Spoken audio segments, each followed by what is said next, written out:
How to choose an e-bike, pick your next ride. The question I want to ask you is, how do you tell somebody on an e-bike from somebody who's not on an e-bike? You can't, because the audience is exactly the same. In a few moments I am going to explain the basics about how to choose your electric bike, e-bike. In a few moments we are going to talk about how to choose an e-bike.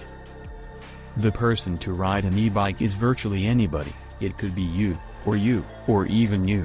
It's definitely been me.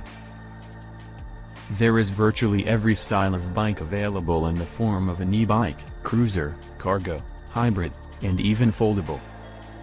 E-bikes are great for people who are trying to give up their cars, or those who might be commuting just long enough distances that it makes more sense for them to have some pedal assist versus doing it riding completely under their own power. It's also great for people who might be carrying a lot of cargo, and that could include their kiddos. E-bikes are for people who want to go faster, further, and carry more weight. There are 4 main decision points in choosing an e-bike: class, motor, battery, and features. Let's first talk about e-bike classes. There are 3 basic classes of bike: Class 1, pedal assist to 20 miles per hour, Class 2, pedal assist to 20 miles per hour plus throttle mode, and Class 3, pedal assist up to 28 miles per hour. Class 2 is actually a throttle assist, meaning that you are going to have a motorized bike for all intent and purposes, and they are more restrictive in their use. The clear difference between Class 1 and Class 3 is where that pedal assist stops. That just means that Class 1 is generally more accepted everywhere on more and more trails. Whereas, Class 3, you might still have some restrictions, primarily in mountain biking, but not exclusively so. You want to check in with your local authorities to make sure that your bike is permitted on community trails. Now let's talk about motors.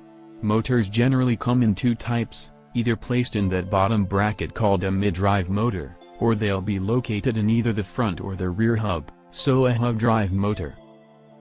The difference between these generally is that a mid-drive is going to feel a little bit more balanced and mirror your natural pedal stroke, and hub drive motors, depending on where they're located, will tend to feel either more push or pull. When you're considering whether you might want a mid-drive motor, the things to consider are again, the placement of the motor, and the fact that it frees your wheels up to make them easier to maintain. If you have flats, for example, it is a lot easier to pull your wheels off and change the flats yourself. In addition, mid-drive motors work with your gearing system, which allows for more efficient use of your battery. The other 2 major considerations in what a motor does for an e-bike are torque and wattage. Torque is the force that helps move that bike forward, and the wattage is the amount of electricity or power that's required to move that bike. Wattage speaks to how quickly the battery will drain. Typically an e-bike that you're going to purchase in most bike stores is either going to have 250 watts, or 500 watts. And, in some cases you might find 750 watts. Everything is a trade-off. The trade-off will be whether you want more battery life or more power. And typically, you're going to concede one or the other, depending on how you're pedaling, and what type of terrain you're on. Let's talk about the differences between lower wattage, lower torque, and higher wattage, higher torque, and whether one or the other might be more useful to your riding style. When we are talking lower torque, lower wattage, the bike typically will be more efficient, and you might be doing a little bit more of that work on your own with just light pedal assist. The upside of this is longer range. You might want higher wattage, higher torque as if you're looking for that workhorse of a bike. If you need the bike to provide more power under load, and you might be carrying more load, so you need bigger power and you might need less range. It's also great for very hilly terrain, the very terrain where that extra power is super useful. There are 2 primary things that you want to know about batteries. The first is where that battery placed. You're going to have either an internal but removable battery, or an internal non-removable battery, or an external battery.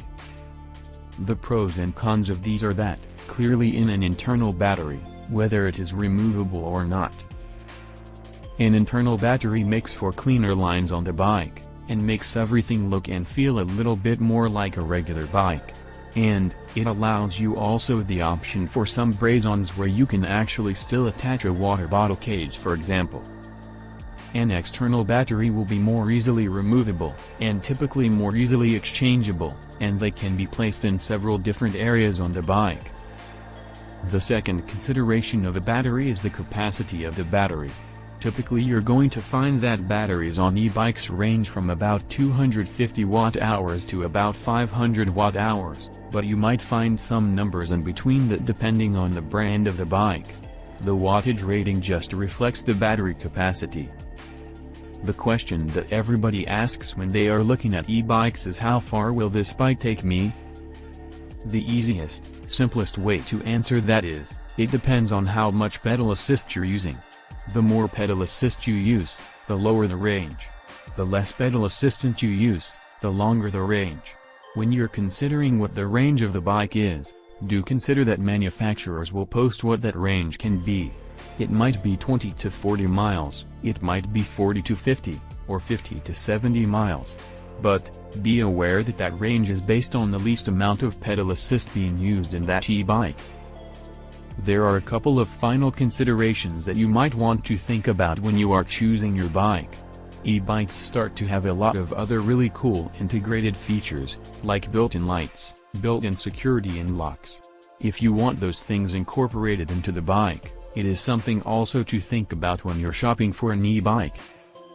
One of the most important tools on the bike for most riders is going to be the controller. The controller is the thing that powers the bike on and off. And, it will also allow you to choose the level of assist that you want. But the other things that it may show you, depending on the level of sophistication of the controller, would be battery life, speed, and where you are in your total range. Some controllers have more information than others, so if it's important to you to have more information at your fingertips, you might want to think about that when you're choosing the e-bike. The last thing is the weight on these guys can vary quite a lot. They can be anywhere from 25 pounds to 65 pounds.